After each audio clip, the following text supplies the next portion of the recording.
Olá pessoal, tudo bem? Sejam bem-vindos ao podcast da Conexo e o nosso objetivo é conectar pessoas. O tema do podcast de hoje é xadrez e para tratar desse tema trouxemos duas pessoas ilustres. Quem nos acompanha aqui é o Murilo Gimenez, presidente do Clube de Xadrez de Curitiba. Seja bem-vindo, Murilo. Olá, com vocês, tudo bem? Tudo na paz. Feliz de estar aqui, poder falar um pouco sobre xadrez, mais especificamente sobre o Clube de Xadrez de Curitiba, que esse ano completou 85 anos. Eita, bastante tempo, né? Nossa! Acompanhando também o presidente Murilo aqui, estamos aqui com o Adi Williams, o nome bem complexo, mas acertei? Acertou. Adi Williams Luciano de Souza, mestre da Federação Internacional de Xadrez, sócio e conselheiro do clube e campeão paranaense de xadrez absoluto e vice-campeão da Copa Paraná. Seja bem-vindo, Adi Williams. Muito agradecido, estou muito contente de estar aqui. É uma experiência nova para mim e poder falar um pouco sobre o clube de xadrez e de xadrez em geral na minha vida é algo muito gratificante. Obrigado pela presença de vocês. A gente vai ter muita dúvida aqui para esclarecer. Dúvidas nossas aqui, o tempo de escola, o tempo de adolescente e assim por diante. Compartilhar conhecimento também aqui, Ismael Cordeiro, ele que é gestor administrativo e empreendedor. Olá pessoal, tudo bem? Sejam todos bem-vindos ao nosso podcast. É uma alegria estar com vocês e compartilhar, aprender, né, Lucas? Aprender sobre xadrez, sobre a história, um pouquinho sobre esse esporte maravilhoso. Bom, xadrez. O Adi Williams, eu tive um contato com o xadrez, vocês dois obviamente são apaixonados pelo xadrez, isso é notório. Eu acabei dele aqui, né, mestre da federação, sócio conselheiro. Ainda bem que não tem um tabuleiro aqui, senão a gente ia passar uma vergonha aqui gravada. Eu fui ter contato com o xadrez e foi assim maravilhoso para mim, porque é um esporte que leva a gente a raciocinar, ter um conhecimento, leva a gente a ter que pensar em estratégia, mas eu fui ter esse contato na escola. Isso ali, não lembro se era na quarta ou terceira série, mas foi ali que eu aprendi sobre esse esporte. Também nunca mais tive um contato tão próximo. Eu não tenho acompanhado como que está isso hoje, mas há algumas décadas nós tínhamos uma lei em Curitiba, talvez o Murilo saiba dizer isso melhor, que previa a oferta de xadrez nas escolas municipais. Então, a ideia era realmente que se oferecesse xadrez para as crianças, porque o xadrez ele traz muitos benefícios à cognição de uma maneira geral. Demais, né? E justamente essa era a ideia. Então havia esse projeto, né? E eu não sei como que ele está hoje. Uhum. Na escola, eu estudei em escolas estaduais. Na escola, eu tive contato com o xadrez, mas sempre como uma atividade alternativa à educação física. Exato. Né? Que era aquela coisa do dia de chuva, né? Mas, com certeza, o xadrez... até tem um estudioso, né, da pedagogia que diz o seguinte: o xadrez ele é uma péssima ferramenta pedagógica porque o professor não tem controle sobre ele. Mas é a melhor que se conhece para ensinar a pensar. Ensinar a pensar, porque hoje a escola ela tem muito uma dinâmica de passar conteúdo. E existe uma dificuldade em ensinar a criança a trabalhar esse conteúdo. A ser criativa e sair daquele quadro que eles colocam como conteúdo que é o que tem que ser feito. Talvez seja uma programação já vinda do governo, enfim, mas realmente é isso. Eu lembro que na escola o nosso maior desejo era ganhar do professor. Rapaz, podia perder para todo mundo. Professor, comigo aqui. Daí ele era um professor de educação física, era o André. Eu estudava ali na escola estadual Alfredo Parodi, no bairro do Uberaba aqui de Curitiba. E aí ele era bom, né? Ou a gente que era muito ruim também, não sei. Mas ele enfileirava assim, uns 4 ou 5 alunos e ficava jogando com todo mundo. Aí vai um, daí volta. Ganhava da maioria. Mas ele era bom. Mas foi aí que eu tive contato. E assim, maravilhoso, porque promove aquilo que você falou. O professor ele não tem mais o controle, né? Porque ali é pensar. Não existe a forma ali para ganhar ou para instruir. Se ele fizer uma jogada melhor, tiver um insight melhor, ele ou perde ou ganha, né? Não tem E tem muita questão da preferência, né? estratégia também, né? Por exemplo, o xadrez é muita estratégia, né?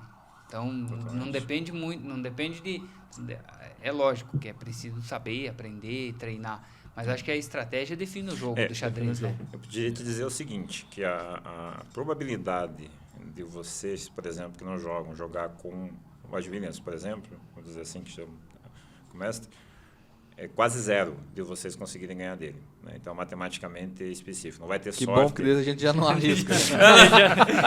Mas vai que, né? Queria agradecer pela orientação. Honesto, ser honesto assim, né? Mas vai que ele passa mal, né? Ah, passou mal, Abandona, é WO. Não, abandona. não, em pausa, né? O jogo de xadrez pausa. Ou na partida valendo, não pausa. Não.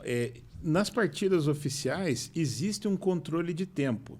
É um relógio especial que se usa, que tem 2 mostradores. O mostrador do adversário e do outro. Então, quando um dos jogadores faz a sua jogada, ele aciona um botão no relógio que interrompe a contagem do tempo do mostrador dele e começa a contagem do tempo do adversário. Tipo assim, agora é com você. Exatamente. Cada jogador tem um tempo finito para jogar a partida inteira. E se o jogador ficar enrolando, aquela coisa, né, do cara que não quer jogar, fica pensando, e deixar o tempo dele acabar, ele perde a partida, independente da posição no tabuleiro. Quer dizer, tem uma hipótese muito específica que empata, mas... Mas só está completando, acho que há uns 20 anos, eu não sei se chegou a pegar a partida suspensa ou não, você? Ah, sim, cheguei, mas faz muito tempo. Há muito tempo atrás, acredito que 30 anos atrás, alguma coisa dentro desse sentido, existia algo que se chamava partida suspensa. Daí a partida, efetivamente, ela terminava num dia, completava-se determinada quantidade de lances, creio que 40, alguma coisa nesse sentido. Fechava-se, por exemplo, o jogador fazia um lance secreto que ficava em posse dos juízes, né? Aquele lance já ficava configurado especificamente e no dia seguinte continuava... Dava sequência. Dava sequência à partida. Isso daí era numa época que hoje, né, parece até primitiva para nós, mas é o seguinte, usavam-se relógios analógicos, né? Era o que existia. Então, dependendo da regra que se aplicava na partida, a partida poderia demorar muito tempo, né? E aí a Federação Internacional estabelecia que com 6 horas de jogo a partida era interrompida e continuava no dia seguinte. Hoje, usam-se relógios digitais. Então, o que acontece? Ao invés de ter uma previsão como era antigamente, digamos, você tinha 2 horas para 40 jogadas e mais 1 hora para cada 20, por exemplo. Hoje não se faz mais assim. Hoje você tem um tempo inicial. Nos torneios nossos aqui é muito comum 90 minutos. Começa a partida com 90 minutos. E a cada lance que você faz, você ganha 30 segundos. Ou seja, você nunca fica totalmente sem tempo se a partida estiver seguindo. Só que as partidas têm que acabar. Não existe mais a possibilidade de interromper a partida e continuar no dia seguinte. E o motivo é simples. Hoje, existem programas de computador que jogam xadrez melhor do que o campeão mundial. Então, se a partida for interrompida, não vão ser mais os atletas que vão concluí-la, e sim os computadores. Eles vão sair, estudar a posição no computador e voltar sabendo tudo sobre ela. Aí não faz sentido, né? Não, Aí perde a graça, né? Em termos desportivos, não faz sentido nenhum. Eu cheguei a acompanhar muito tempo xadrez, porque eu realmente gosto, ainda sei jogar. Faz muito tempo que eu não tenho mais esse contato, mas eu sei jogar. E eu acompanhava esses jogos onde as pessoas diziam, realmente, grava as posições das peças e segue. Mas nunca tinha pensado nessa trapaça, né? A ideia realmente era concluir o jogo, porque era um jogo gostoso de pensar, de técnica. Peraí. E realmente tinha gente que demorava demais, né? Chegava a cansar o outro. Vai, cara, vai. Ó, tocou, mexeu. Isso, exatamente. Essa é uma das regras tocada, essenciais. peça mexida. É uma das regras essenciais do jogo de xadrez. Tocou, mexeu. Tocou, tem que mexer. Por isso que a gente até quando trabalha com crianças, até nesse aspecto, é uma coisa bem... calcular, né? Pense antes de fazer, né? Uma vez que você tem toda... Exato, né? Antes de você fazer, reflita o que você vai fazer, que uma vez que você cursou tal, né? Então, xadrez com crianças tem muito isso aí, os peões não voltam para trás, então quando você fizer alguma coisa você Nossa, dá reflita, para aplicar muito, né? especificamente, né? Várias nesse sentido. Acho que a ideia depois disso no xadrez, há uma discussão, por exemplo, às vezes porque não há, tem uma discussão filosófica, às vezes comigo, Léo Pasqualini, né? Mestre, professor específico, pela questão de comprovação, às vezes, matemática do que isso efetivamente acontece. O que a gente vê, né, especificamente que isso acontece. Né? Então, às vezes, não existem estudos que você possa colaborar. Então, você dizer específico que todos que jogam xadrez vão ser melhores alunos, o específico, é alguma coisa, às vezes, que a gente que joga, né, pode não ser 100% correto. Agora, a vivência, o que a gente coloca, é algo assim absurdo que o xadrez consegue colocar assim, né, de pegar, de permitir com que as pessoas justamente elas consigam estar utilizando algumas coisas do xadrez para o seu dia a dia, né, para os seus negócios especificamente, né. Nós temos assim, por exemplo, aprovações e vestibulares, as pessoas que jogam xadrez têm um nível altíssimo de aprovação em vestibular. Né? Daí você pode até colocar, as pessoas que jogam xadrez são inteligentes, então por isso, né, que eles aprovam no vestibular, né, jogam xadrez, né, algumas coisas nesse sentido. Mas você consegue estar trabalhando, né, algumas coisas de uma maneira brincando especificamente. Né, e isso talvez seja uma coisa interessante, né? Muitos que vão colocar lá, por exemplo, se for passar no sábado no clube de xadrez, onde está um monte de gente lá jogando lá, a pessoa vai sair, vai acordar e vai ficar com o cérebro. Para nós é diversão. Para a grande parte das pessoas isso é uma diversão. As pessoas estão lá se divertindo. Aí você passa também... Da mesma forma que o outro vai jogar bola no parque, o outro vai empinar uma pipa, jogar uma bolinha, jogar um tênis, vai jogar xadrez. Jogar o xadrezinho. E nas praças era muito comum, né? Aquelas mesas de xadrez. Hoje vê pouco, né? Mas era muito na cultural. minha adolescência era muito comum ter várias mesas em que se jogava xadrez dentro do passeio público de Curitiba. Olha aí. Inclusive, eu tenho um amigo muito querido chamado Frank Prestes Macedo, e nós éramos garotos no bairro da Barreirinha, aqui em Curitiba, né?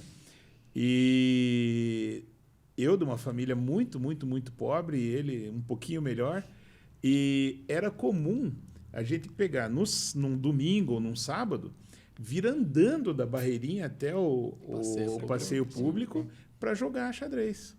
Então, veja que é assim uma possibilidade totalmente inexistente hoje em dia, né? Imaginar... Mas lá atrás Era coisa que fazia parte, exatamente, né? Poucos espaços depois específicos, né?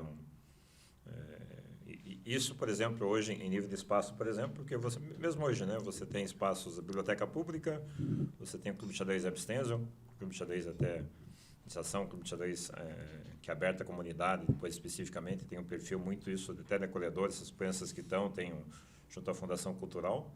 A biblioteca pública, ela pegou, assim, ela formou, ela tem um histórico de formação biblioteca pública nos idos anos 80, 70, anos 80, todos os torneios iniciantes, por exemplo, infantis, né, do torneio da biblioteca pública, era o torneio mais querido, né, mais disputado. O torneio do ano. O torneio específico, né? Nossa, que então legal. você tinha assim, era magnífico assim, você tá começando o xadrez, você ia para a biblioteca, aquilo era o mundo começava do xadrez especificamente, né? Você via os ídolos, você via as pessoas para estar colocando, então foi super legal isso nos idos dos anos 80, a biblioteca teve aí um papel Se importante. me permitir fazer um pequeno gancho aqui, o Murilo lembrou, né, da estrutura de xadrez que existe disponível na cidade, o papel que já teve, o papel que tem hoje. Mas eu queria destacar um pouquinho, né? Nós representamos, a gente vive no Clube de Xadrez de Curitiba, que é uma entidade particular, né? Mas existe esse outro clube, o Clube de Xadrez Herbistense, que eu quero aqui render minhas homenagens com todo o carinho que eu tenho pelo clube. E eu trabalhei lá por alguns anos. Então, esse clube ele é da Prefeitura de Curitiba. Durante muito tempo, ele era vinculado à Fundação Cultural de Curitiba. Então, o xadrez ele era visto como uma manifestação cultural naquela época. E, posteriormente, no início da década de 90, ele passou para a Secretaria de Esporte e Lazer. Então, hoje ele está vinculado ao esporte. Voltou para a Fundação? Está na Fundação. Ah, não sabia. Interessante.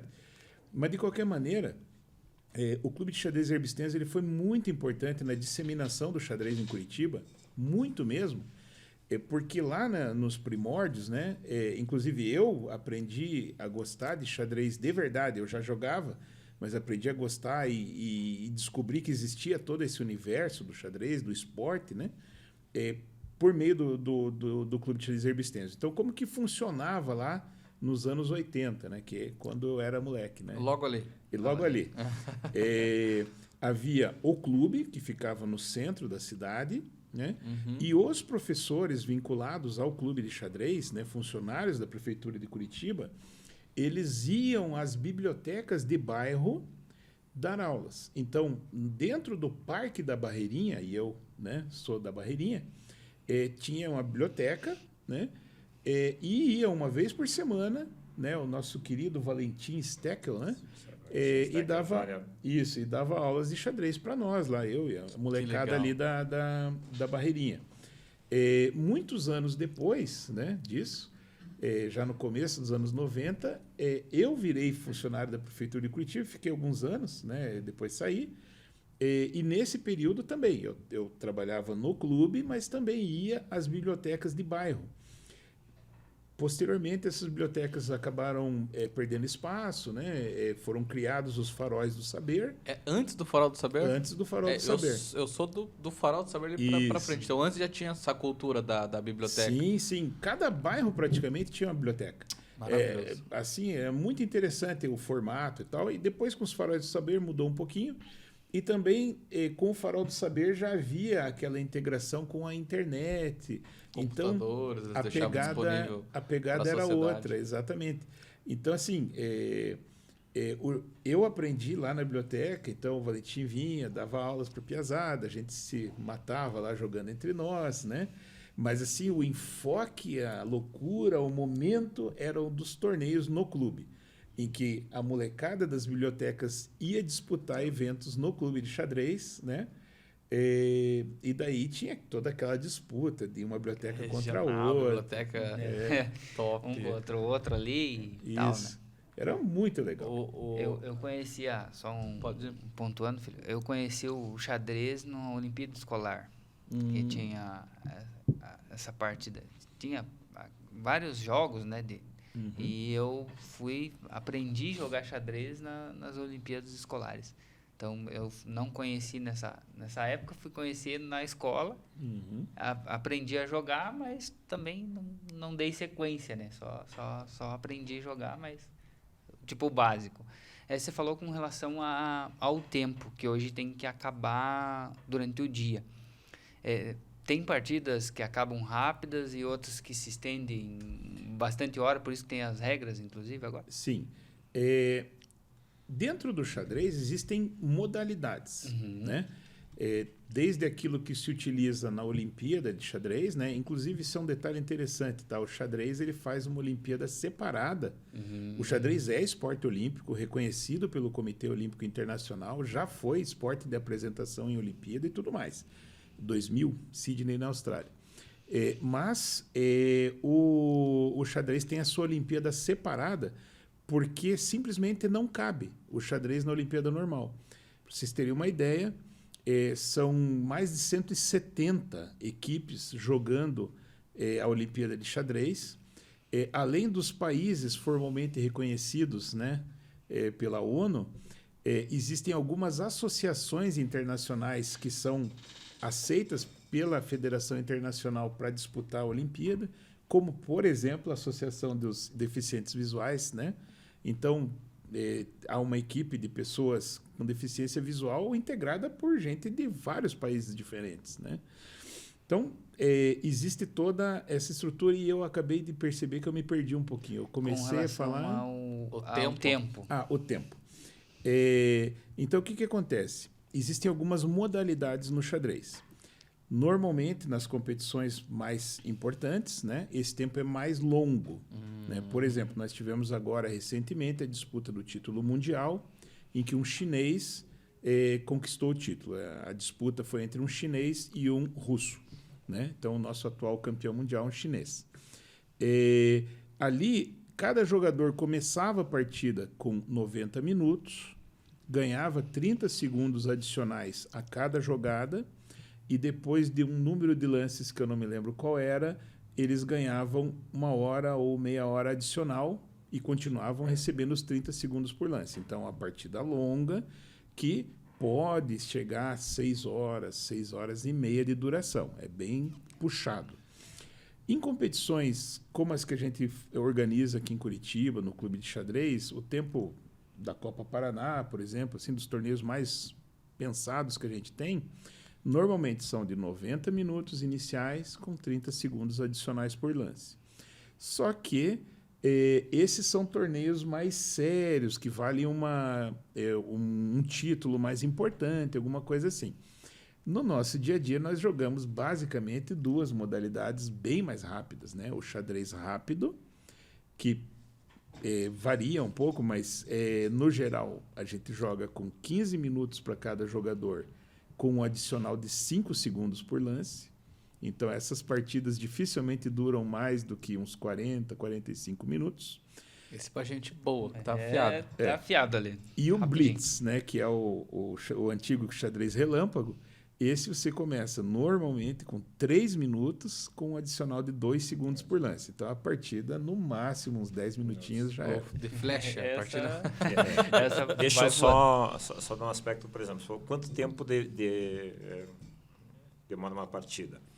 Acontece o seguinte, por exemplo, eu jogando com o Ed Williams aqui especificamente, eu tenho um pouquinho de conhecimento, o Ed Williams, bastante conhecimento, né? Ele se faz de morto. Se faz de morto. Mas assim, eu tenho proporcionalmente, né? Não, proporcionalmente, né? Mas vamos... O que acontece é o seguinte, se você às vezes está jogando com ele, você está às vezes inferior a alguma coisa, você não sabe que está perdido, como está colocando, por Ele exemplo. deixa a gente achar que tá por cima ainda. Não, é que você tem que abandonar, ele não vai ganhar específico. O que está acontecendo é que, eventualmente, isso que acontece em partidas de mestres, os grandes mestres, às vezes eles já conseguem, com muita antecedência, saber que eles estão perdidos. Então, você vê, de repente, uma partida que ela está acontecendo, ele já sabe que ele vai perder 2 peões, por exemplo, e aqueles 2 peões, no final, ele vai estar perdido por causa daqueles 2 peões. Então, ele abandona, porque quando ele vai perder o segundo peão, ele já sabe que está perdido. Tem isso também? Isso é uma das belezas do xadrez. O xadrez só existe... o máximo que você pode obter de pontos numa partida é 1. A vitória vale 1 ponto, certo? A derrota 0 e empate meio. Então, o que acontece? Quando um dos jogadores sabe que não tem mais saída, que ele irá perder a partida, e reconhecendo até que o adversário tem as condições para realmente terminar a partida e ganhar, ele tem essa possibilidade de desistir, né? Imaginem o seguinte, tá? Uma partida de futebol em que você... É massa. Em que você... Leva 7-1. Leva uma sacola de gol. Nessa partida aí, Não pode sair do campo. se os senhores se lembrarem, né? No intervalo estava 5-0. Era só Né? virar. No xadrez, meu Dá, amigo, pô. a gente deita o rei e chega. Já É era. menos sofrimento, É né? menos sofrimento. Devia ser assim, ó, a gente vai, ó, Por hoje tá bom, gente. Abrir Não deu. área. Aqui não dá mais. deu. Então existe essa possibilidade, é muito comum, né? Principalmente em partidas de mestres, em que se abrevia, um dos jogadores desiste porque vê que realmente não tem o que fazer. Não, mas e é maravilhoso, porque realmente a pessoa sente ali que não vai dar pé, né? Isso. Que o adversário, ele é fora da curva, já o campo de batalha já tá destroçado ali, o teu peão, a tua torre, o teu bicho, já tá todo mundo caído, arrebentado. Vai ficar, né? Pra quê? Pra sofrer mais. Às vezes não é nem a questão da força do adversário, mas é a situação objetiva. Você comete um erro muito grave, você perde uma peça Exato. muito importante e não tem mais o que fazer. Recentemente, teve uma partida que pegou que o adversário abandonou com todas as peças no tabuleiro, por exemplo. Porque ele sabia que mesmo com todas as peças... O outro rapaz era muito... Não. Era o Ed Williams que estava jogando contra ele. Nessa não. Mas é bem interessante nesse sentido, porque ele sabia que posições... Né, isso é uma coisa legal, assim, né? Você, mas como ele não perdeu nenhum peão, nada, não perdeu nada e já está abandonando, porque ele viu que o plano, né? Então tem essas questões, assim, que elas... Às vezes a mecânica do jogo faz com que você não tenha como evitar o acontecimento. O adversário conseguiu passar as peças de uma maneira que você não tem mais como evitar que ele vá ganhar a partida. Que no xadrez tem essa questão interessante. Você não precisa capturar todas as peças do adversário. Matou o rei, acabou. A gente não usa o termo matou o rei, a gente aprisiona o rei, né? Aprisiona. É. Vai cercando ele. Isso, a hora que ele não tem mais como escapar das ameaças, a gente diz que aconteceu o checkmate e a partida acaba antes do rei morrer, né? Agora uma dúvida, se é mito ou verdade. Aí, Vamos ó, lá. Opa. Pram, pam, pam. Você vai fazer uma jogada onde na próxima o rei ele fica numa posição de ataque, para você atacar ele. Você obrigatoriamente tem que falar o cheque ou não? As regras do xadrez não prevêem a obrigatoriedade de avisar que um adversário está em xeque. O que acontece é o seguinte, principalmente entre mestres ninguém fala cheque. Ninguém. Viu? Né? Viu? Ninguém. Na escola, o pessoal, mas você não falou cheque. Eu tô numa posição Mas de ser atacado, não falou. O que acontece é o seguinte, principalmente entre iniciantes, é comum que se adote o costume de avisar que o rei inimigo está em xeque para que não aconteça uma situação constrangedora que é do jogador não salvar o rei. E no xadrez não existe essa possibilidade de não salvar o rei. Se você fizer uma jogada que deixe o seu rei sob ataque, a jogada é inválida e você tem que retornar o lance e fazer outra. Não vale Você não entregar pode se o rei. matar. Não. Não. Se quiser desistir da partida, você beleza. pode, mas você não pode. Deixar o Aqui rei. não pode, aqui não pode. Aí vê que não tem mais saída, é afogado que fala? Pelo menos a gente usava esse termo na escola, não sei se é afogado ou não, que daí você não tem o que fazer, aí você lascou. A distinção é a seguinte: checkmate é quando eu ameaço o teu rei e não existe nenhuma maneira de você salvá-lo. Então é um cheque mate. É um Entendeu? cheque. Você está sob cheque e não tem, E não tem salvação. não tem Tá sem colete. Afogado é outra coisa. Você não tem nenhum lance legal que você possa fazer. Todo lance que você for fazer vai colocar o teu rei em xeque, Isso. certo? Mas você não está em xeque. Exato. Isso é empate. É uma regra do xadrez. Eu já empatei Aí, ó. várias vezes, achei que tinha perdido. Você viu? Se Isso eu é for pra empate. cá, eu me lasco. Se eu for pra lá, eu me lasco também. Pro outro lado, me lasco. E do outro lado, me lasco. É empate isso. É empate. Se não houver nenhum lance legal a ser feito, é empate. Essa é a única situação do empate. Não, Exato. tem muitas Tem situações de tem. empate. Existe, por exemplo, quando acaba o material de todo mundo, fica os dois reis apenas no tabuleiro. Não tem o que fazer. Não tem o que Não fazer. vai, ninguém vai se colocar em risco. Existem também outras configurações de peças que não tem o que fazer, porque ninguém consegue ir para lá nem para cá. Digamos, eu tenho um rei e um cavalo. Você tem um rei e um bispo. Ninguém vai conseguir fazer nada. Então, daí, É um bispo do mesmo lado, também rei bispo, rei bispo. Você não consegue dar algumas. tem situações que não tem como dar checkmate. Tem uma previsão na lei também que diz o seguinte, que se passarem 50 jogadas sem nenhuma captura e sem movimento de nenhum peão, também é empate. A gente ficava correndo dessa sabia, ó. Se der 50 aqui, Empatou. tamo kits. Tá zero. E também se a posição do tabuleiro se repetir 3 vezes, sendo o mesmo jogador a ter o lance. Então, se isso acontecer, também é empate. Empate também. Só nesse sentido é interessante porque a gente veio muita gente da internet. Isso é interessante que quando essa conexão internet, a gente teve, acho que nesse aspecto aí durante a pandemia, muita gente que ficou jogando xadrez, ou jogava, né? A gente teve o aspecto do Gambito da Dama, que acabou acontecendo na Netflix. E ele deu, assim, muita gente, nossa, começou a pegar, lembrava que jogava, né? Começou a tirar o tabuleiro, um monte de gente começou a estar envolvido nisso aí, foi bem no meio da pandemia. E pós-pandemia a gente teve muita gente nova, assim, que começou a vir e realmente, não, quero pegar, quero jogar ao vivo, quero ver toda essa sensação e tal, jogo pela internet, né?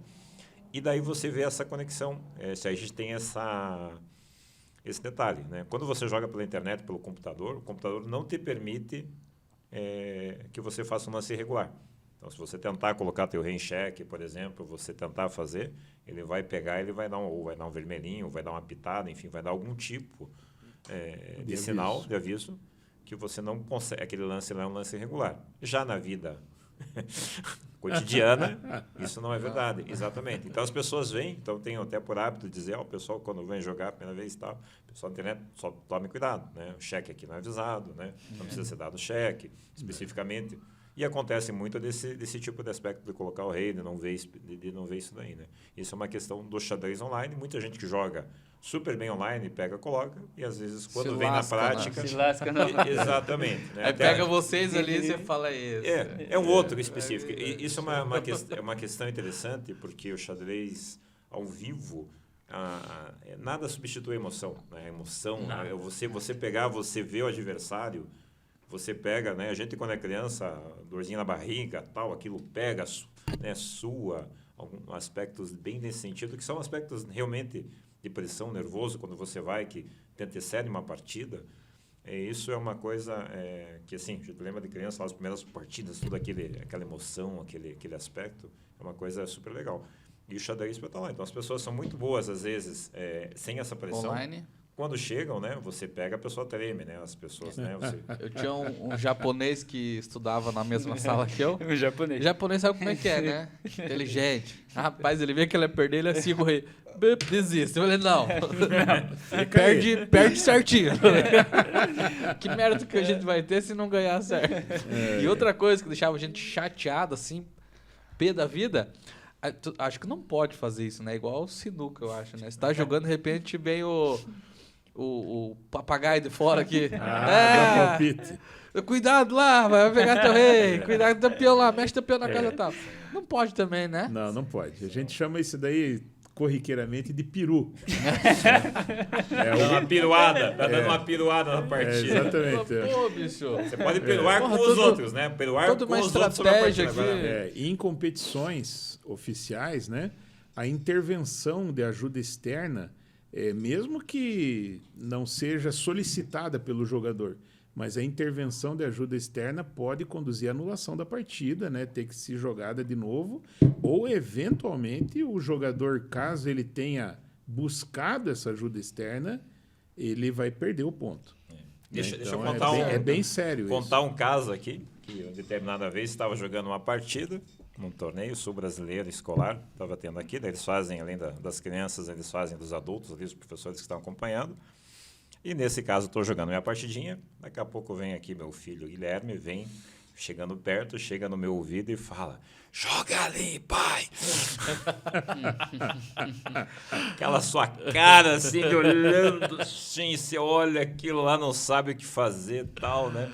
Olhando, chama o árbitro, tira esse menino daqui, leva tal, né? Acabei pegando, né? Fazendo uns poucos lances, me senti incomodado e perdi a partida, né? Fiz um jeito de perder, efetivamente eu não me senti confortável e acabei perdendo a partida. Na rodada seguinte, o adversário, a qual acabou me vencendo, perdeu a partida na última rodada e acabei sendo campeão, venci a última, né? E acabei sendo campeão do torneio, mas aquilo te deixou no negócio. Você pegava, né? Porque até assim, porque o menino da idade específica hoje pode ser um gênio, pode ser alguma coisa, né? Não é só uma criança passando e... Né? Então fala assim, né? Vou dar uma força pro meu pai Nessa agora. coisa de intervenção externa, me lembrei também de uma história muito engraçada que aconteceu comigo em 93. Então, o que aconteceu? Foi realizado aqui no Brasil, aqui no litoral do Paraná, o Mundial para menores de 26 anos. Era por seleções, né? E eu era um dos reservas da seleção brasileira, né? E numa das rodadas, nós pegamos uma das equipes favoritas do evento, que era a equipe da França, né? E naquela rodada eu fui escalado para jogar. E aconteceu uma coisa muito curiosa, porque eu joguei uma partida muito boa mesmo, mas eu fiquei com muito pouco tempo no relógio, muito pouco. E aí a probabilidade de eu conseguir terminar o número de lances obrigatórios antes de acabar o meu tempo não era muito grande, né? Vamos dizer assim. Então havia o risco de eu perder a partida Por tempo. E eu, no xadrez, até deixa eu aproveitar e falar, né? Eu sou conhecido como Indião, né? O meu apelido... Por que, Indião? Apelido que eu tenho desde a infância. Mas, sim, já voltamos ao apelido, mas só completando essa história. Eu sempre fui muito intenso em tudo, né? Muito intenso, muito emocional durante a partida, né? Acontece de tudo na minha cabeça durante a partida. E naquele momento eu estava com uma raiva. Eu não acreditava que eu não ia ganhar aquela partida. Então eu estava assim, indignado e tudo acontecendo, né? E do nada, assim, né, o meu adversário, o mestre internacional David Marciano, né, da França, ele numa posição inferior, né, mas vendo que eu ia perder a partida pelo tempo, ele foi um verdadeiro cavalheiro. Ele ofereceu empate na partida. E esse é uma das formas de empate que eu havia esquecido de comentar aquela hora, que é quando um dos adversários oferece empate ao outro e o outro aceita, né? Então ele ofereceu empate. E segundo relatos, né, de amigos meus, diz que eu olhei para ele com uma expressão de ódio profunda, assim, né? Com uma cara de quem ia pular nele e dar pancada, né? E nisso, o capitão da nossa equipe, que era um carioca, o Christian Totti, mestre internacional, ele está lá do outro lado do salão, né? E ele berra assim, aceita! Né? Não vou falar o palavrão, né, que veio junto. E aí aquilo me tirou daquele transe, né? Aí eu aceitei o empate. Quase que perde a partida. Mas pelo ódio, assim, né? Porque realmente se entrega mesmo. É assim. Entra na partida ali. Sim. Você fica completamente tomado. Esquece o resto ali. Esquece o mundo. Fica... Essa é uma questão, tem que ligar, né? Agora não. Agora ligam no celular especificamente, mas às vezes você passa o tempo... Esportes que exigem muita concentração, não são todos, mas tem muitos que exigem muita concentração, eles têm essa característica, né, de fazer a gente se perder do que está acontecendo. Vocês devem lembrar de uma cena, ficou muito famosa algum tempo atrás, de uma patinadora no gelo, que estava fazendo a sua apresentação e, de repente, houve um terremoto, né? E começa todo mundo a fugir do local lá e ela continua fazendo a apresentação. E depois perguntam para ela e ela falou, terremoto?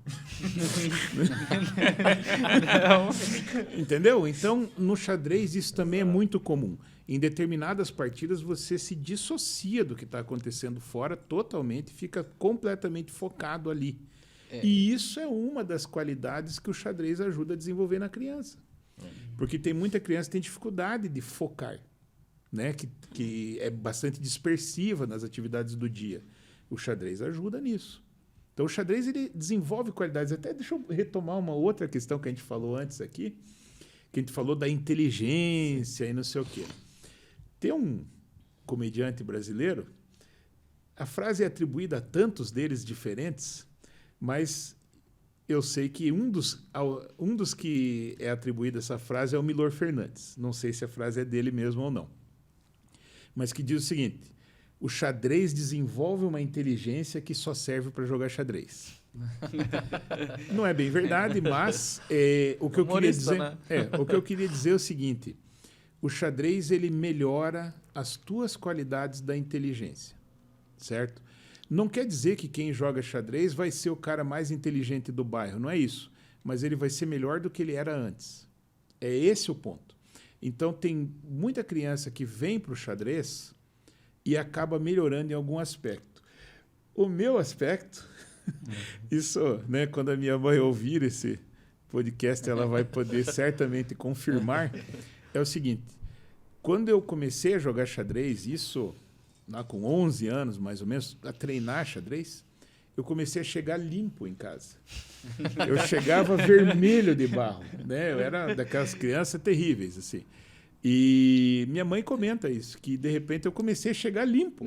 Maravilhoso para ela. Ela estava adorando, com a camisa inteira, né? Que também é outra coisa. Não, olha o tipo de coisa que a gente brincava na minha infância.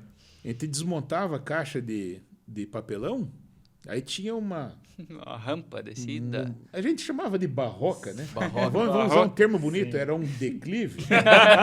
Conhecido como declive hoje. A gente vinha correndo e pulava naquilo. Opa! A gente pulava naquele negócio lá com a caixa de papelão e descia aquilo lá. Seja o que Deus quiser. Nem sempre dava muito certo, né? Então, você chegar em casa com camisa rasgada e completamente sujo era normal. machucado, tal, normal. Falado, só não podia reclamar do machucado. Não podia reclamar. Aguenta, engole o choro, senão não vai pra rua mais. Exatamente.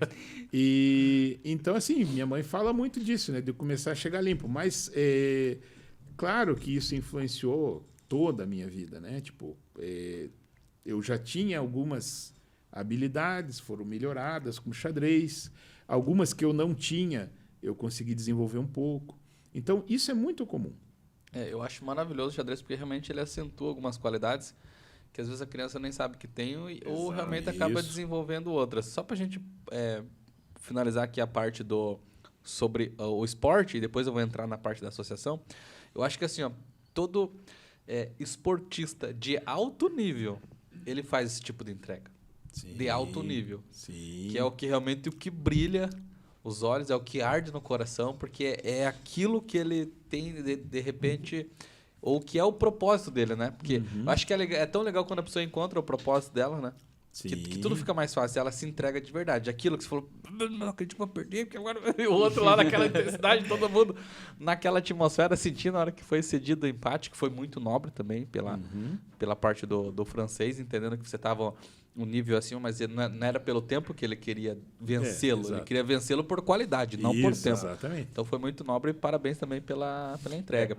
Eu queria... Deixa eu só terminar, por favor. Só nesse aspecto, por exemplo, das crianças. Eu tive a oportunidade de ser voluntário aqui há alguns anos, na Escola Miguel Krug, Curitiba, em contato aí com crianças do ensino fundamental 1, né, que seria aí do primeiro até o 5º ano.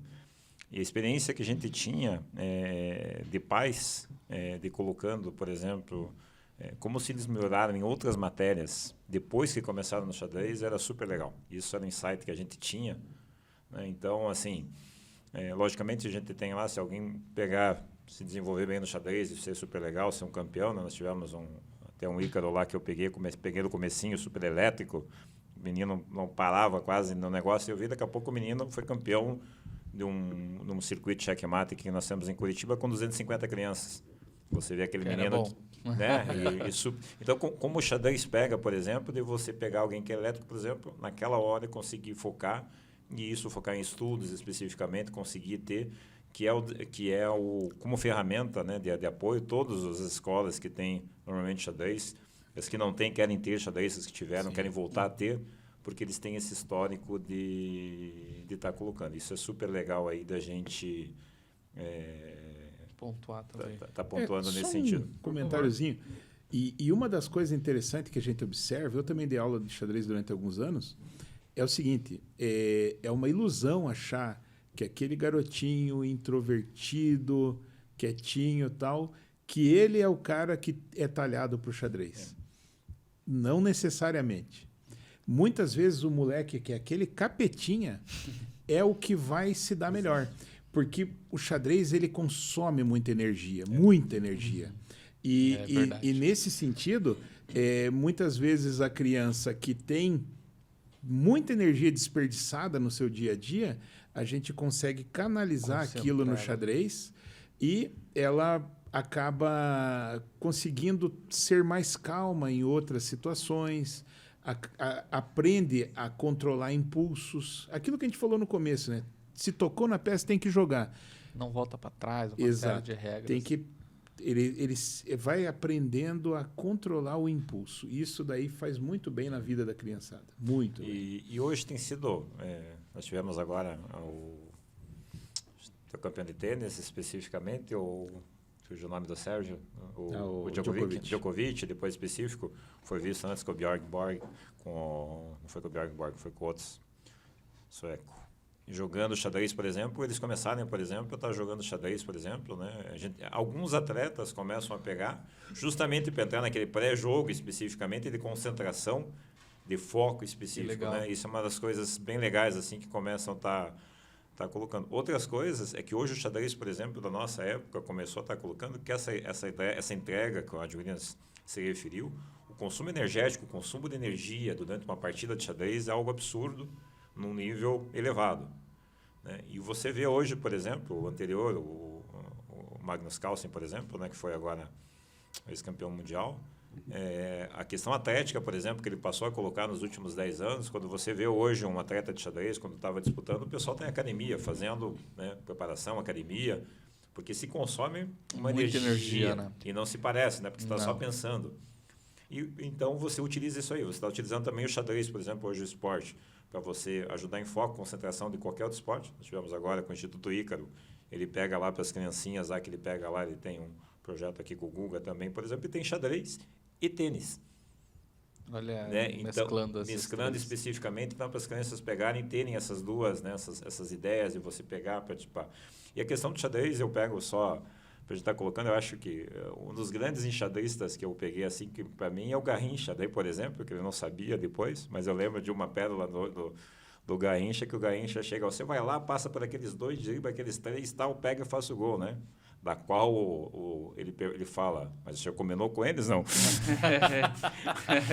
Porque basicamente xadrez é específico, né? Não, vou fazer isso aqui. Não, né? O xadrez, acho que o super legal do xadrez, da gente ter, é que exatamente, né? Eu tenho uma ideia, você tem uma ideia. E a gente vai pegando, vai debater a nossa ideia, né? A gente vai pegar, né, esses, né, esse tipo de coisa, né? Então você pega lá, por isso que você tem partidas que são mais rápidas, né? Alguns conceitos especificamente. Então isso é super legal, por exemplo, quando você tem essa ideia. Então eu não vou jogar, né? Então eu brinco, né? Se eu fosse jogar 10 lances seguidos, eu ganharia de ti, né? Mas não funciona, né? É um de cada um, Tem né? um outro que joga então, também. o outro adversário, ele está querendo fazer o pior para você, né? Ele está querendo fazer o melhor lance, está querendo descobrir. Então não adianta, né? Principalmente as crianças, a gente pegar e colocar, não, esse aqui porque ele não vai ver. Mas e se ele ver? Então a gente está preparando, conforme você vai avançando mais, e está colocando esse conceito de você se preparar para uma coisa mais forte.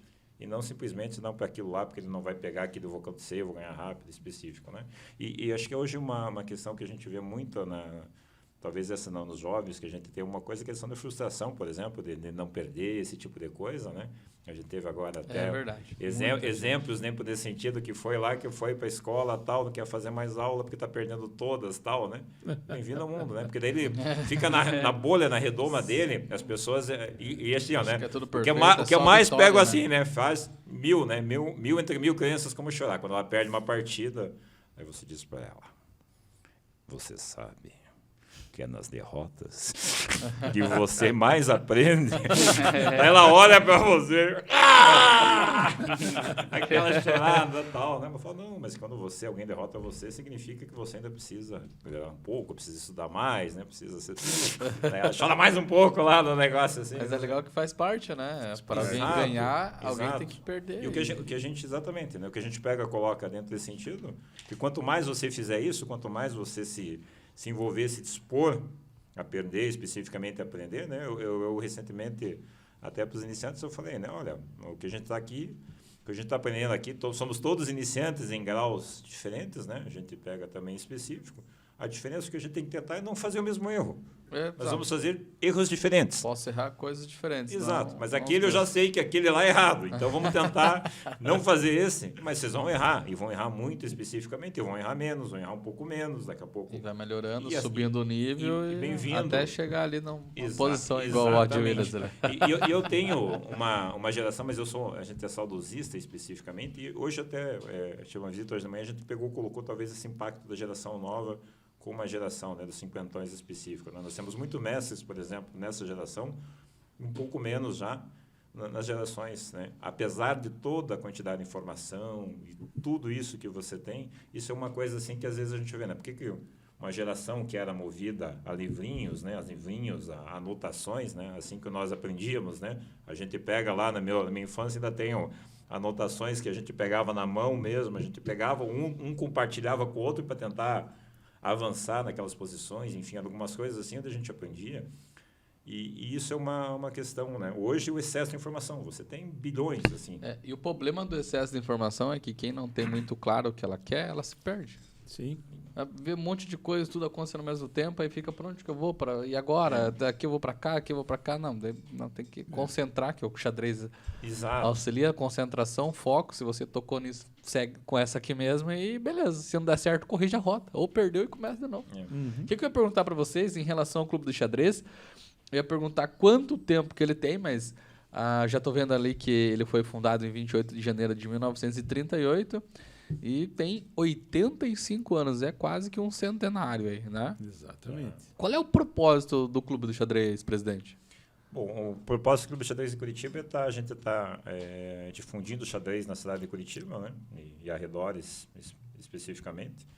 A gente tem, ao longo desse período, nós tivemos diversos períodos especificamente, né? Na década de 60, 50, 60, especificamente, quando o clube foi lançado, se colocava a alta elite, especificamente de Curitiba, se reunia no Clube de Xadrez de Curitiba, né? Nós tínhamos aí várias personalidades que tiveram, né? Nós tivemos aqui, estava pegando aqui o Hernani Santiago, que chegou a ser prefeito de Curitiba especificamente, é um dos sócios fundadores, né? Também foi diretor do Atlético, o Hernani Santiago. Nós tivemos Riad Salamuni. Né? Nós tivemos o Riad Salamuni, né? Que foi o primeiro reitor da Universidade Federal do Paraná, foi campeão, acho que foi tricampeão o Riad Salamuni, eu preciso que tem aqui de xadrez, o Riad Salamuni. Nós tivemos depois o general Ayrton Pereira Torinho. Ele era comandante da 5ª Região Militar do Brasil, ou seja, da região sul do Brasil. E ele era um dos sócios que frequentava o clube. E ele era de Curitiba mesmo? Eu não sei se aqui ele só era... para fazer... ele morava, morava para cá. Morava aqui. Sim. Ele é avô da Gisele Miró, inclusive da tenista da Gisele Miró. Já está no sangue ali, uma raiz esportiva bem forte. Para estar colocando, nós tivemos depois Hermes Macedo, nós tivemos também, que foi também, né? Grande comércio, depois comerciantes também tinha o próximo clube, depois específico, em nível de personalidades nesse sentido, né? E nós tivemos aí, e bem-vindo aos enxadristas, né? Nós tivemos aí, mais conhecido especificamente internacional, foi o heptacampeão paranaense, heptacampeão brasileiro, Jaime Sunier Neto. Né? Jaime Sunier esteve no número 1, depois, por exemplo, o Mequinho era o número 1, depois acabou se afastando. O Jaime Sunier Neto foi o número 1 por um longo tempo no Brasil. Então, isso trouxe para o Paraná, né, para o Curitiba, enfim, para o Paraná, uma notoriedade na força do xadrez brasileiro que foi muito forte. Né? O Jaime Sunier, ele realmente, antes e depois do Jaime especificamente, começou a ter um outro nível, um novo parâmetro, né?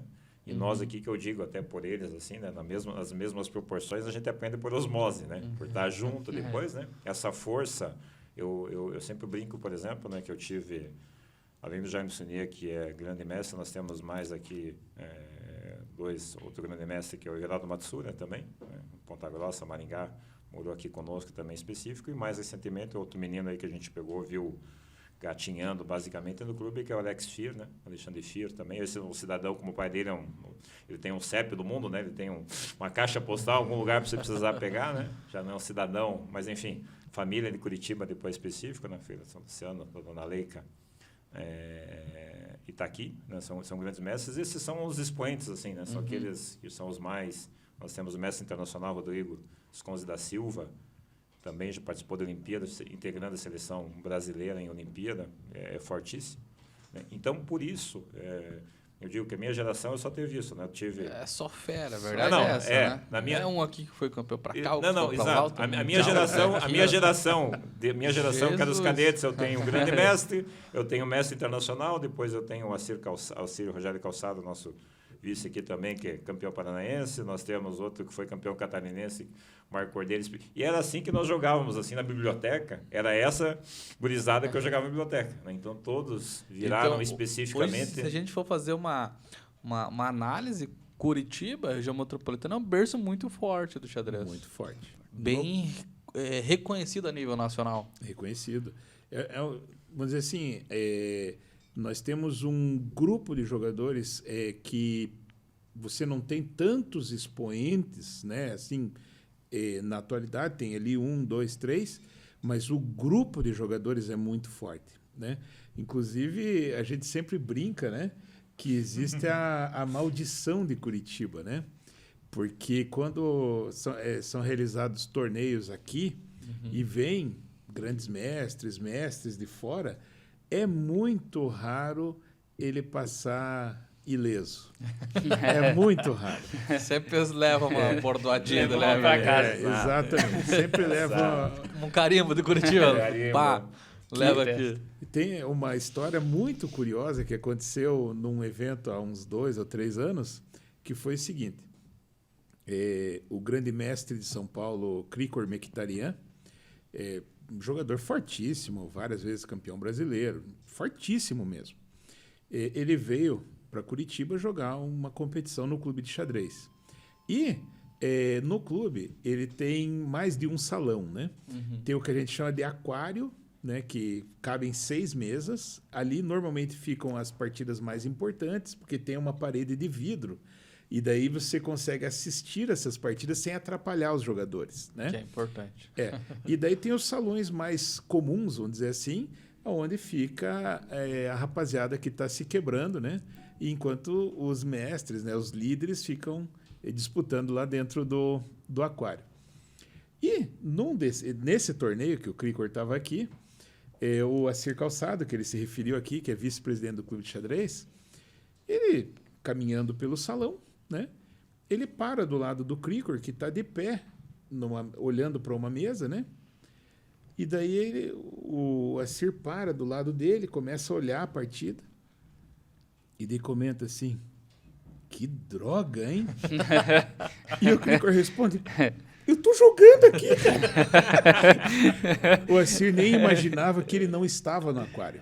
Ele já tinha tomado uma pancada e estava sofrendo na outra partida lá. Então, assim, realmente a vida dos mestres, quando vem a Curitiba, não é fácil. Vocês não deixam eles ilesos. Dificilmente escapa ileso. Dificilmente. E eu tô vendo aqui que dá para se associar ao clube de xadrez. Isso? Sim, Como que sim. funciona isso? Ele se associa para poder participar de torneios, para poder competir? Exatamente. A gente tem aí nessa questão de associação. Nós temos torneios internos para sócios, daí, que normalmente são torneios gratuitos, ou eventualmente com taxas menores, para alguns torneios específicos. Nós temos também torneios oficiais de xadrez, onde os sócios acabam pagando menos e podem ter acesso à nossa biblioteca. Né? Hoje o custo de mensalidade depois para menores e mulheres, menores até 18 anos e mulheres está no R$ 35,00, adultos R$ 70,00, e daí a anuidade tem também tem desconto, exatamente. da anuidade. E com relação a essa biblioteca que ele se referiu, foi também um dos locais que eu passei boa parte da minha adolescência, entendeu? Tem alguns livros raríssimos lá, sabe? Até houve alguns anos uma preocupação em se proteger esses livros para que eles não se deteriorassem com o tempo, né? E é uma verdadeira Disneylândia para qualquer apaixonado do xadrez. Como que se chama? É xadrezista? Como é que você citou alguma coisa? Os dois termos são corretos, só que xadrezista é mais comum de ser utilizado em Portugal. No Brasil, a gente usa enxadrista. Enxadrista, isso. Foi isso que você disse e eu acabei não pegando. E xadrezista. Os Eu dois são corretos. Também aceito depois esse. E hoje, como que funciona, por exemplo, para a pessoa entrar em contato? Como que a pessoa localiza vocês na internet, Instagram, página? Como que localiza Hoje o Clube de Xadrez de Curitiba? Estamos adotados as novas Tecnologias? né? Não, isso é uma coisa super legal, né? Eu achei que são novas gerações, as pessoas têm esses acessos, por exemplo, né? A gente ainda era no tempo que ligava, quase passava e-mail ainda, né? Então a gente passava e-mail, o que ia ter e tal, né? Hoje passamos para site especificamente, mas temos também, nos acompanhando nas redes sociais, nossas atividades são divulgadas, né? E mais recentemente agora, esse ano, que foi um grande avanço para nós, a gente começou a ter um aplicativo próprio do Clube de Xadrez de Curitiba. Olha, que bacana. Né? Vocês podem pegar no Play Store está baixando, Clube de Xadrez de Curitiba. E isso, Clube de Xadrez de Curitiba, isso, o nome do app. isso. Ao longo dos nossos 85 anos, a gente foi desenvolvido aí junto com o Michael Anderson, programador que está por Curitiba e enxadrista também, e realmente o avanço depois de você ter uma base de dados, então a gente passou a ter hoje aí conhecimento, então, por exemplo, hoje consegue fazer as coisas de uma maneira muito mais rápida, né? Muito mais a comunicação começa a ter, então a gente já teve aí, por exemplo, 5 etapas esse ano, 5 etapas no torneio, a gente já teve mais quase 100 jogadores participando, né? Isso basicamente em 3 meses. Super legal, assim, para uma cidade. Ficou super legal, né? Isso para estar colocando. Agora, recentemente, no final de semana, tivemos 38 participantes, um torneio de sábado num clube, por exemplo, sem premiação.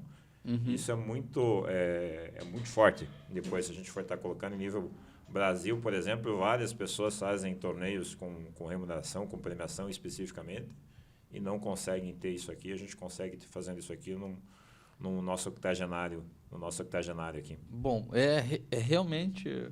Sensacional. É um clube que tem uma história, 85 anos, parabéns pela presidência, pela... Aqui a presidência aqui, que eu digo para você, quem não der um passo para trás fica, mas a gente está tentando... É igual peão, né? É só Se não dá, quem não dá, quem vai ser lá? Cada um tem que dar um passo para trás, às vezes a gente esquece lá, né? Apertar o relógio e tal, já era, né? E também aqui, parabéns ao Ad Williams, que... Estou lendo aqui, campeão paranaense de xadrez absoluto, tem uma história muito grande também, dentro do cenário de xadrez brasileiro também, com várias competições. Eu gostaria só de colocar em questão de idade, por exemplo, né, qual a idade específica. Então, nós temos sócios de 7 anos. 7 anos? Né? Nós temos sócios de 90 anos. Né? Nós temos... que frequentam o clube especificamente, né? Vai completar 90 anos agora em julho, nosso querido Joseph Casmaier, né? Vai lá, frequenta, joga. Então, o xadrez te permite isso, por exemplo, que gerações. Né? Então, você vai poder jogar com o teu neto, bisneto especificamente. Você pode jogar com o teu filho especificamente. E tudo essa história dentro do clube. Dentro Vocês acompanham assim, todas essas gerações. E a gente vê, né, que os filhos ultrapassam os pais em determinado tempo. Isso está colocando, né? No ano passado, a gente teve, assim, pós-volta de pandemia, nós tivemos aí... o lançamento, isso é super legal, do nosso querido Dr. Mauro de Ataíde, foi também heptacampeão paranaense na década de 60. Ele lançou um livro, né, aos 90 anos, né, aos 89 para os 90 anos. Ele começou a fazer seu livro, Memórias, o xadrez na minha vida, é isso? E uma pessoa que hoje está, né, completou 91 agora em novembro passado, totalmente lúcida. Quando ele encontrar você, ele pergunta: Advínios, aquela partida, aquele lá que você jogou, tal. Ele lembra de tudo. Lembra, assim, algo, né? Alguém que jogou, né? Acabou indo para uma carreira médica, né? Acabou indo... um médico de destaque, né? E é aquela coisa, né? Até o Murilo falou, né? Dele estar completamente lúcido e tal. O xadrez é uma atividade que ajuda o teu cérebro, né? Então, episódios assim de doenças degenerativas da mente da pessoa, eles não são tão comuns em jogadores de xadrez quanto são em pessoas que têm menos atividade de raciocínio. Então, assim, é um jogo que também nisso pode ajudar, né? Na terceira idade da pessoa se manter lúcida. Quero contar a história do Dr. Mauro, porque o Dr. Mauro é o meu ídolo no xadrez, tá? O Dr. Mauro de Ataíde, né? Que escreveu esse livro aí. E eu contei essa história para ele no dia do lançamento do livro e ele realmente deu muita risada, foi engraçado demais. É o seguinte, quando eu tinha uns 16 anos, mas eu era aquele moleque que ia no clube de xadrez e ficava babando, vendo os mestres jogando. Achava aquilo maravilhoso. E era muito raro algum deles permitir que eu jogasse, né? Porque era moleque, né? E um belo dia, não me lembro exatamente por qual motivo, mas o Mauro estava sentado na frente do tabuleiro, acho que aguardando o adversário dele, assim, era partida amistosa, né? E eu ali do lado... Eu perguntei se ele não queria jogar uma partida, né? E ele assentiu. Ele é muito educado, uma pessoa gentil, muito gentil mesmo, né? E me deixou jogar. E existem duas peças. Existe uma peça no xadrez que é o Bispo, né? Que é uma peça que nas mãos de um mestre, assim, alguém que saiba realmente utilizar uma peça terrível. E naquela partida... ele realmente me maltratou muito. E eu contei para ele essa história e disse que eu fiquei meses tendo pesadelo com o par de bispos dele. A hora que vi o bispo, eu já via que alguma coisa pesada. Eu cheguei a ter pesadelo com aquilo lá. Então, é uma coisa assim que eu guardo com muito carinho, assim, de ter tido a oportunidade de jogar com ele na época que ele era realmente o ícone do xadrez. Na plena atividade, um jogador fortíssimo e uma pessoa muito gentil, muito gentil. Como é que é o nome dele? Mauro de Ataíde. Um abraço, então, o Mauro de Ataíde aqui, finalizando o nosso podcast, a gente fazendo menção a ele, um ícone do esporte. Com certeza. Aproveitando esse momento, então, gostaria que o presidente deixasse uma palavra para o pessoal e depois, na sequência, o Adi Williams. O Clube de Xadrez de Curitiba está à disposição de vocês.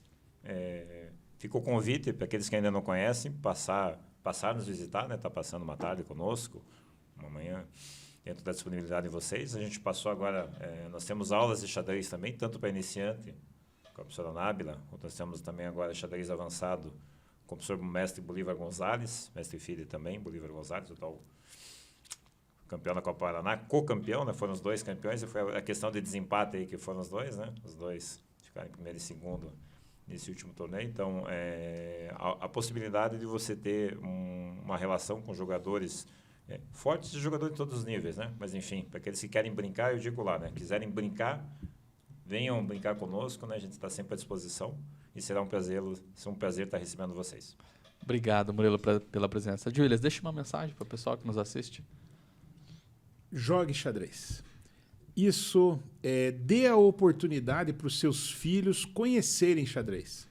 Xadrez faz muito bem para todo mundo e, independentemente de se essas crianças vão se tornar enxadristas no futuro, se elas vão se dedicar ao xadrez ou não, permita que eles tenham a oportunidade de conhecer.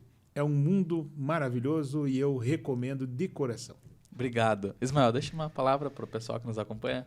Agradecer, né? Agradecer a presença, agradecer a oportunidade do aprendizado, né? A gente poder estar aprendendo com os ícones aqui do xadrez. Para a gente é um prazer recebê-los e agradecer aos nossos seguidores que estão nos acompanhando. Bom, gente, queria agradecer também a presença do presidente Murilo, do presidente do Clube de Xadrez, e do Adi Williams, mestre da Federação Internacional, sócio conselheiro do clube e campeão paranaense de xadrez absoluto. Muito obrigado pela presença. Para mim foi muito bom falar sobre xadrez, porque fez parte da minha infância, principalmente na escola.